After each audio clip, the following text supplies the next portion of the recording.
Good morning to one and all. I am Kaushik Das from Technical University of Denmark from the Department of Wind Energy. This work was done along with my colleagues in DTU, Mufit, Anka and Paul. Professor Sorensen is at the back there, so he is available for discussions, more discussions on these things during the coffee break.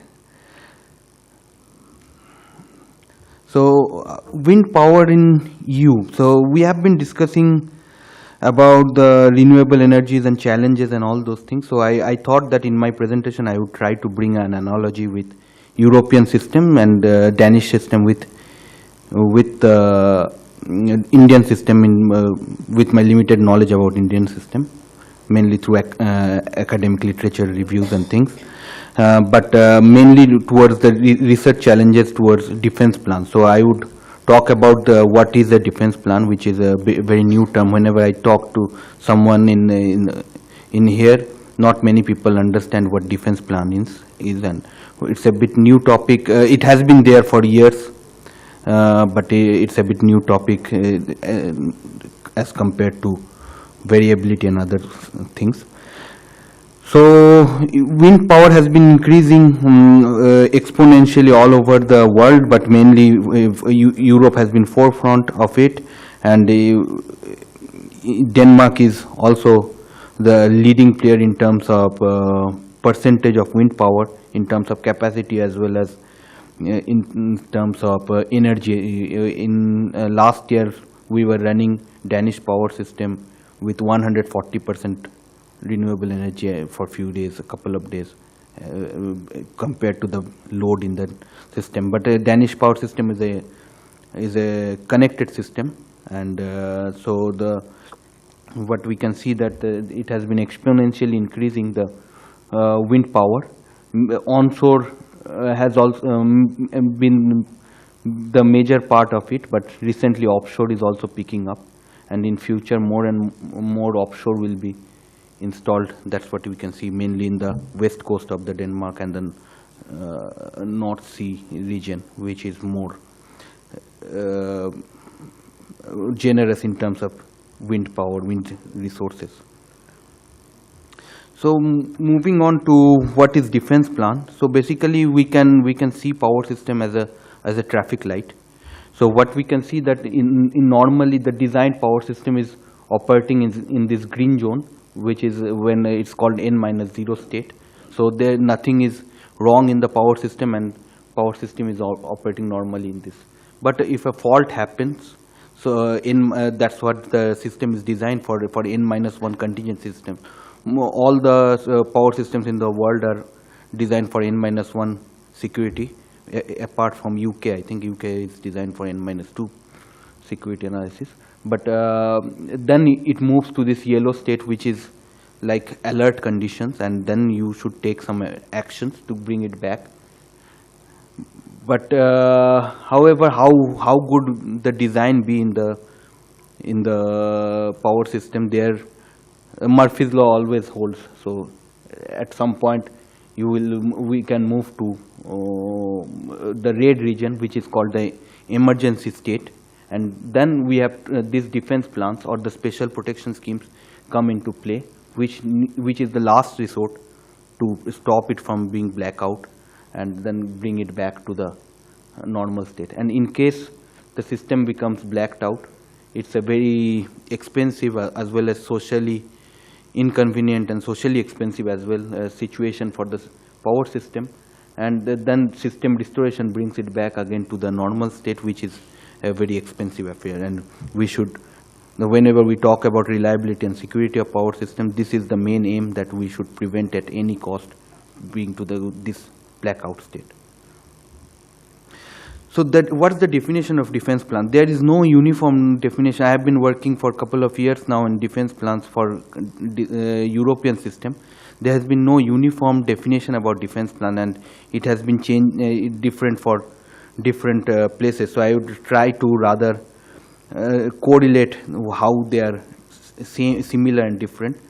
So in SOIO, the European network for transmission system operator, they divided defense plans into two different things. One is called special protection schemes and system protection schemes.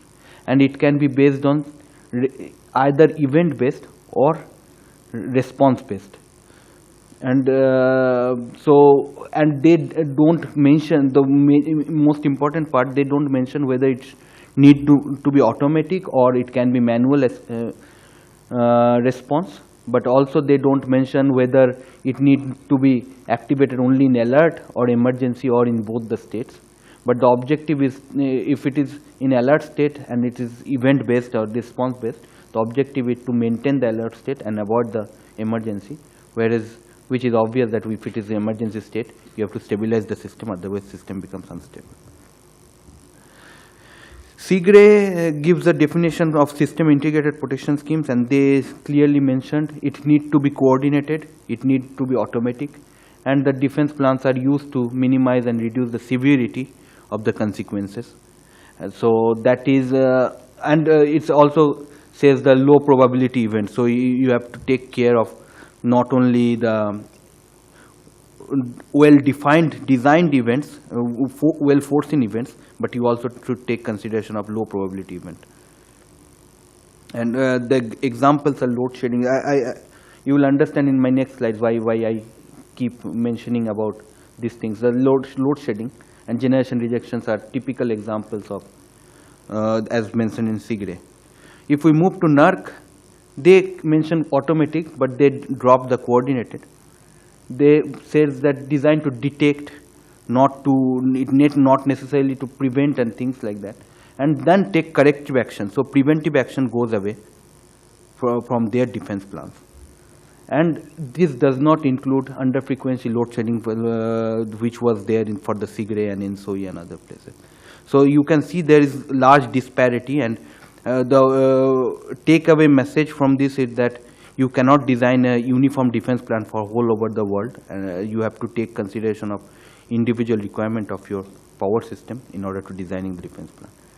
In terms of Indian defense plan, POSOCO, they defined it event based.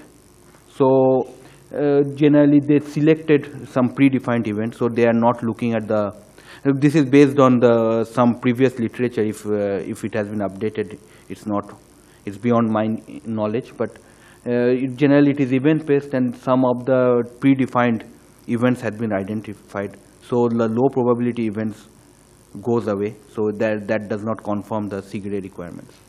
And then the defense actions are again load shedding and generator rejection and HVDC control, pump storage, connection and activation and things like that. So there were three very interesting presentations before me, but I'll just like to connect them. So Ms. Kamla was mentioning that the challenges are advanced forecasting, increased ramping requirement, and balancing requirements. So all of these things mainly impact the frequency of the power systems. It can also impact the voltage, but voltage is very local. Frequency is the major challenge that can be foreseen with very high penetration of power system. So what is the frequency stability? So basically this is because of the imbalance, the inadequacy of the regulation or control, or shortage of power that can create the frequency instability. And mainly it can be either in the island systems like UK or air cut system, which we had discussed yesterday. But if it is a connected system, then it will end up splitting in the connected system into individual islands, where there will be imbalances into the islands, and that can create frequency instability.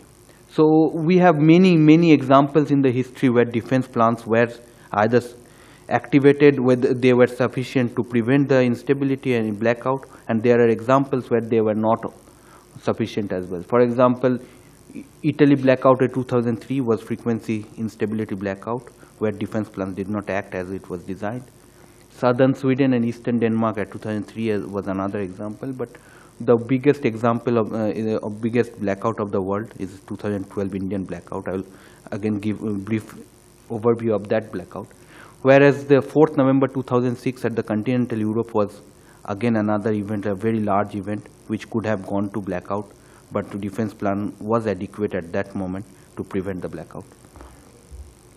So what are the typical defense actions? For over frequency when the frequency is going up, generator rejection, HVDC control, as well as tripping of pump storage and hydro are the typical defense actions for over frequency. For under frequency, it's fast startup of the gas power plants, and under frequency load sheddings and controlled opening of interconnectors, as well as HVDC control. If there is a, but for HVDC control, we have to assume that, understand that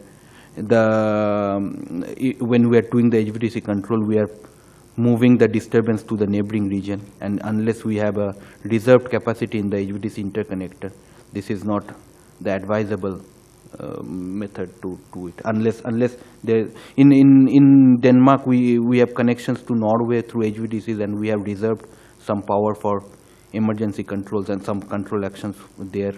Not reserved power, but there are some emergency settings there to in order to change the HVDC power in terms of over and under frequency events. So the world's largest blackout happened on 30 and 31st July 2012. So frequency was quite stable, close to 50 Hz before the event, and then the frequency dropped down on 30th and 31st. I'm not going to go in details about it. It's written in the paper, and many references are there. But what I want to emphasize here is that the planned load shedding was for 10 gigawatt, out of which there were 4 gigawatts what was frequency based, absolute frequency based. 6 gigawatt was based on rate of change of frequency. However, the rapid frequency decline which was seen in the blackout illustrated that UFLS was not sufficient. It was not working properly as it defined. So the message is that however good the design be, we are not sure that it's gonna work, and we have to take consideration of those things when we design our defense plans. So in the UCT 4th of November disturbance, so the system was split into 3 regions here. As a number of cascading effects disconnected many lines all over the Europe, and then in this region, the orange region, there was under frequency. Frequency was going down up to 49 Hz, where around 17 gigawatt of load was shed in order to bring back the frequency. Whereas in the green region, which had Denmark, part of Germany and some countries, frequency was going up to 51.4 Hz. There's the PMU measurement, but it was around 50.7, 50.8 Hz. That's what it went up. And then quite a lot of wind turbines were getting disconnected. Many of them were connected to the distributed generation, which brought back the frequency. So being a researcher in a university, we tried to find out what are the major research challenges in terms of frequency instability when we have very large penetration of renewables in the future power systems. So the questions I categorized is how to prevent emergencies with respect to frequency instability. So the first step is how do you design the future defense plan, and the next thing is that what are the defense actions in the defense plan. So again bringing back to the previous 3 presentations, everybody talked about reserves, and then we were talked about ramping requirements. So the question is that we have to have a detailed weather model of the whole country. If we need to design it for India, for example, we need to have a detailed weather model, and then we have to see how fast is it ramping up and ramping down the power, and what kind of reserves, because like Mr. Sylvester was saying, FCR, FRR and all those things. So whether FCR is required or FRR is required, or even slower reserves are adequate to handle the ramping up and ramping down of the renewable generations. So first question, what is the volume of reserve required, and is volume of reserve a sufficient condition? And the next question is that in case frequency instability becomes inevitable or emergency becomes inevitable, how to prevent the blackout? In case of over frequency, how do your renewables should behave? Should they start disconnecting? Should they start reduce their power output? If they reduce their power output, then at what ramping rates, and what should be the troop characteristics and all those things. In terms of under frequency, the idea is to reduce the consumption. so you have to disconnect the load.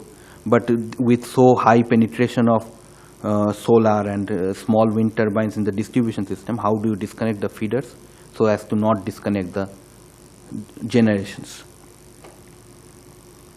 So when we studied about the adequacy of frequency reserves, so this is the, when I said weather modeling, so we did put all the wind power in whole Europe, and then what we saw that secondary reserve, which is basically the frequency restoration reserve, that if we reduce the volume of the secondary reserve, then the imbalance or the probability or risk of having the frequency instability reduces exponentially, whereas the faster activation, like increasing the speed of the frequency restoration reserve, does not have big impact on reducing the risk. However, we have to understand this is very much depending on the weather, and local weather conditions has to be studied, and this was studied based on the continental Europe weather conditions. So when we design the future Indian defense plans, we need to study in detail the Indian weather conditions to do such kind of similar studies. When we studied the over frequency defense plans, so we studied the whole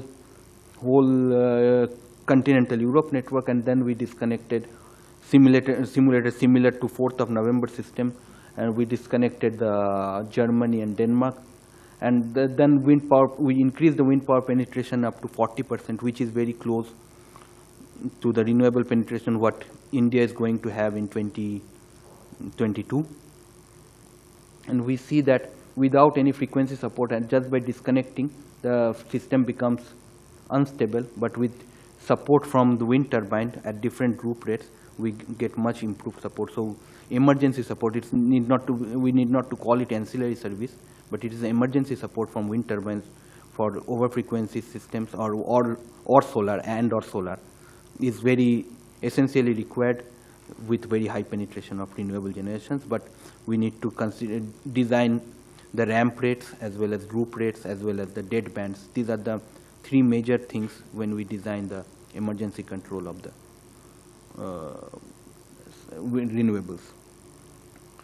Moving on to the under frequency load shedding. So the IEEE guides clearly mentions that tripping feeders that have active distributed generation certainly diminishes the beneficial effect of load shedding. So we have to design a modern load shedding plan taking into consideration. So this is the NSOE. Yeah, I'm out of time, but I'll take one more minute. So if we see the NSOE recommendation, so it starts at 49 Hz, and then we have different steps for different frequency values, and then the red is the minimum load shedding required. So we have to design similar plan for India as well.